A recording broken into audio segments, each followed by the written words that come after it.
சிறகடிக்க ஆசை சரியில்லை டுடே எபிசோடில் நம்ம விஜய் இருந்துட்டு நம்ம நீத்து கிட்ட போயிட்டு பேசுகிறாங்க. மனோஜ் ரொம்பவே டேலண்ட் ஆனவன், அவன் தான் எங்கள் வீட்லேயே நிறைய படிச்சிருக்கான், நல்ல புத்திசாலியும் கூட அப்படின்ற மாதிரி சொல்லிக்கிட்டு இருக்காங்க. ஆமாம் ஆண்டி, எனக்கு ரவி சொல்லியிருக்காரு அவர் நிறைய படிச்சிருக்காரு அப்படின்னு சொல்லிட்டு. அதுக்கு அடுத்ததான் நம்ம விஜய் இருந்துட்டு வாட்ச மனைவி தான் சரியாக வாக்கியாமல் போயிட்டா, அதனால் டிவோர்ஸ் கேஸ் கோர்ட்டில் போயிட்டுருக்கு அப்படின்ற மாதிரி சொல்லிடுறாங்க. அதையும் ரவி சொன்னார், ரவி எல்லாத்தையும் சொல்லிடுவார் போல இருக்கு அப்படின்னு சொல்லிட்டு சிந்தாமணி கேட்கவும், ரவி ரொம்பவே இன்ஜிலண்ட் ஆனவன், ரொம்பவே நல்லவன், எதையும் மறைக்க மாட்டான், ஃப்ரெண்ட்லியாக நல்லபடியாக பேசுவான் அப்படின்ற மாதிரி சொல்லிக்கிட்டு இருக்காங்க. அதுக்கு அடுத்ததான் பார்த்தீங்கன்னா, ஆமாண்டி, உங்கள் பையன் மனோஜ்க்கும் சரியான மனைவி அமையல, ரவிக்கும் சரியான மனைவி அமையல. உங்கள் பையன் மனோஜ்க்கு எப்படி கோர்ட்டுக்கு போயிட்டு டிவோர்ஸ் வாங்குறீங்களோ அதே மாதிரி ஸ்ருதிக்கும் ரவிக்கும் டிவோர்ஸ் வாங்குறீங்க. அதுக்கப்புறம் நான் ரவியை சந்தோஷமாக கல்யாணம் பண்ணிக்கிறேன் அப்படின்ற மாதிரி சொல்கிறாங்க. நான் என்ன சொல்ல வந்தேன்னா, ரவியும் ஸ்ருதியும் ரொம்பவே நல்ல பிள்ளைங்க. அவங்க ரெண்டு பேரும் ஒன்றா இருக்கிறது தான் எல்லாத்துக்கும் சரியாக இருக்கும். நீ உள்ளே வர்றது இது சரியில்லாது. நீ வேணா மனோஜை கல்யாணம் பண்ணிக்கோ. என்ன ஆண்டி காமெடி பண்ணிக்கிட்டு இருக்கீங்களா? நான் ரவியை லவ் பண்ணுறதா சொல்கிறேன், நீங்கள் என்னடனா ரவியோட அண்ணன் மனோஜை கல்யாணம் பண்ணிக்க சொல்கிறீங்க அப்படின்ற மாதிரி சொல்லிடுறாங்க. இதை கேட்ட உடனே நம்ம விஜயா இருந்துட்டு செருப்பை கலட்டி அடிக்கிற மாதிரி இமேஜின் பண்ணி பார்க்குறாங்க. அதுக்கு அடுத்ததான், என்ன ஆண்டி என்னை செருப்பை கலட்டி அடிக்கிற மாதிரி இமேஜின் பண்ணீங்களா? உங்கள் நிலமையில நானாக இருந்தாலுமே இப்படி தான் ஆண்டி செய்வேன். ஆனால் என்ன பண்ணுறது, எனக்கு ரவியை ரொம்ப பிடிச்சிருக்கு அப்படின்ற மாதிரி சொல்கிறாங்க. இவ என்ன சொன்னாலையும் கேட்கவே மாட்டா அப்படின்னு சொல்லிட்டு விஜயா அங்கேருந்து கிளம்புறாங்க. என்ன சிந்தாமணி, இந்த பொண்ணு என்ன லூஸா? இல்லை இப்போ பசங்களை கூட இந்த காலத்தில் வளர்த்துடலாம் போல இருக்கு, ஆனால் இந்த பொண்ணுங்களை வளர்க்குறதுக்கு ரொம்ப கஷ்டம் அப்படின்ற மாதிரி சொல்லிட்டு விஜயா அங்கேருந்து கிளம்புறாங்க. அதுக்கு அடுத்ததாக மனோஜோட ஷோரூம்க்கு ஒருத்தர் வராங்க.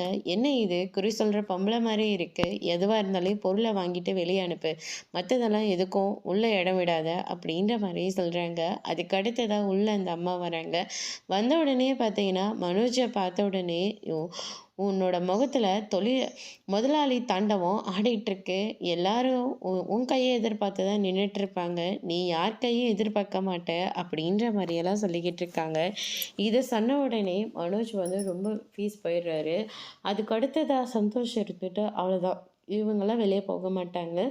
மனோஜ் அவன் என்ன சொல்கிறாங்களோ அது காது கொடுத்து கேட்க போகிறான் அப்படின்ற மாதிரி சொல்லிக்கிட்டு இருக்காங்க.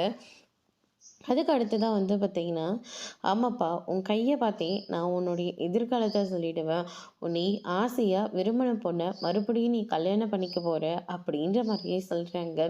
நீங்கள் யாரை சொல்கிறீங்க? உன்னோட டிவோர்ஸ் கேஸ் கோர்ட்டுக்கு போகுது, நீ என்ன தான் குட்டிக்கரணம் போட்டாலையும் உன்னோட மனைவியை உன்னால் டிவோர்ஸே பண்ண முடியாது, மறுபடியும் நீ அவள் கழுத்தில் தான் தாலியே கட்ட போகிற அப்படின்ற மாதிரி சொல்கிறாங்க.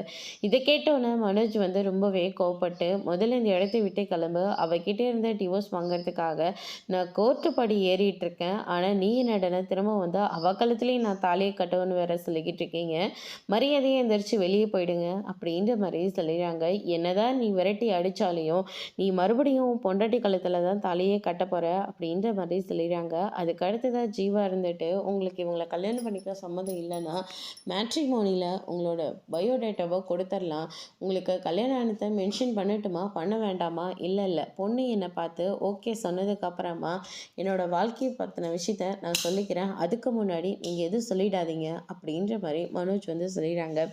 அதுக்கு அடுத்ததாக சந்தோஷம் இருந்துட்டு, இவனே ரெண்டாவது கல்யாணம் தான், இவனே ஒரு உண்மையை மறைச்சி தான் இன்னொரு கல்யாணமே பண்ணிக்க போகிறான், இதில் அந்த பிள்ளையை பற்றி தப்பாக பேசிக்கிட்டு இருக்கான் அப்படின்ற மாதிரி சந்தோஷம் ஒரு பக்கம் சொல்லிக்கிட்டு இருக்கா. அப்படியே அதுக்கு அடுத்ததாக ரோகிணி வராங்க. என்ன நான் சொன்ன மாதிரியே சொன்னீங்களா? நீங்கள் சொன்னதை விட என்னோட அர்த்தத்தில் நிறையவே சொல்லியிருக்கேன், கண்டிப்பாக உன் புருஷன் உன்னை விட்டு எங்கேயும் போக மாட்டான் அப்படின்ற மாதிரி சொல்லிடுறாங்க.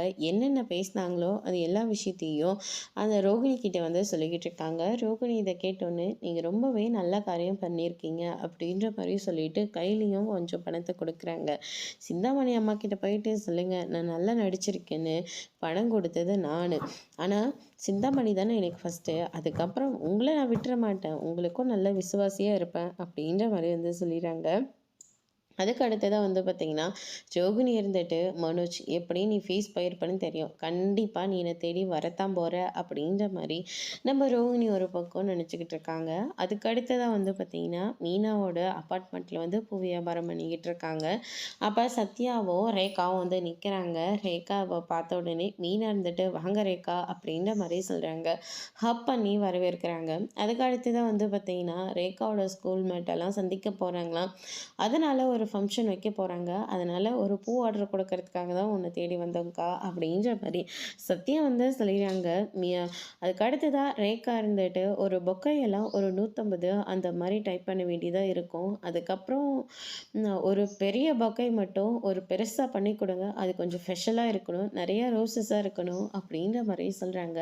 சின்ன சின்ன பொக்கேலாம் உங்க ஃப்ரெண்டுக்கு. ஆனா இன்னொரு பெருசா சைஸ் சொன்னீங்கல்ல, அது யாருக்கு? அது இப்ப தான் ரீசனா எனக்கு நல்லா க்ளோஸ் ஆனாங்க.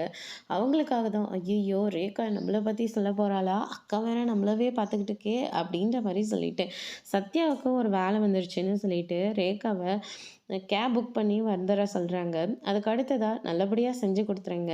நீங்க முதல்ல அந்த இடத்த பாருங்க. எவ்வளோ அமௌண்ட் ஆகுதுன்னு சொல்லுங்க. எல்லாத்துக்கும் சேர்த்தே நான் பணம் குடுத்துர்றேன் அப்படின்ற மாரி ரேகா வந்து சொல்லிட்டு, "சரிங்க மீனா, நான் கிளம்புறேன்" அப்படின்னு சொல்லிட்டு கிளம்ப போரும்போது, சிந்தாமணி வந்து நிக்கிறாங்க. "இங்க என்ன பண்ணிக்கிட்டு இருக்க? அதுவும் அவளோட உனக்கு என்ன பேச்சு?" அப்படின்னு சொல்லிட்டு கேட்கவும், "யாரோட? அந்த மீனாவோட உனக்கு என்ன பேச்சு?" அப்படின்னு சொல்லிட்டு கேட்கவும், அவங்க கிட்ட ஒரு பூ டெக்கரேஷனுக்காக ஆர்டர் குடுக்கறதுக்காக வந்தேன். உன் அம்மா நானு. இங்க தான் நான் ஃபேமஸ் ஆயி நின்னுட்டுருக்கேன். ஆனா என்கிட்ட அந்த ஆர்டர குடுக்காம, அவகிட்ட போய் குடுக்குற. நீ ஓல்டு ஃபேஷன்மா. ஆனா அவங்க நியூவா ட்ரெண்டிங்கா பண்ணிக்கிட்டு இருக்காங்க. ரொம்ப நல்லா இருக்கு. அதனால தான் அவங்க கிட்ட நான் குடுத்துருக்கேன்." அப்படின்ற மாரி சொல்லிக்கிட்டு இருக்காங்க. அதுக்கு அடுத்ததா, சரிம்மா நான் கிளம்புறேன். எங்க வேணும்னு சொல்லு. நானே விட்டுர்றேன். அதெல்லாம் ஒண்ணும் வேணாம். நான் கேப் புக் பண்ணியே போய்க்கிறேன்." அப்படின்ற மாரி சொல்லிட்டு ரேகா அங்கருந்து கிளம்புறாங்க. அதுக்கு அடுத்ததா சிந்தாமணி இருந்துட்டு, "நான் உன்ன வீட்ட விட்டும் இந்த இடத்த விட்டு அனுப்பலான்னு பார்த்தா, நீ என்னடான்னா என் பொண்ணுகிட்டயே இதெல்லாம் சொல்லிக்கிட்டு இருக்கியா? உன்னை என்ன பண்றேன்னு மட்டும் பாரு." அப்படின்னு சொல்லிட்டு அதுக்கு ஒரு பிளான போட்டுக்கிட்டு இருக்காங்க. அதோட இன்னைக்கான எபிசோட் முடிச்சிருக்காங்க. இனி சிறகடிக்க ஆசையில அடுத்தடுத்து என்னலாம் நடக்க போகுதுன்றத வெயிட் பண்ணி பார்க்கலாம். Thank you.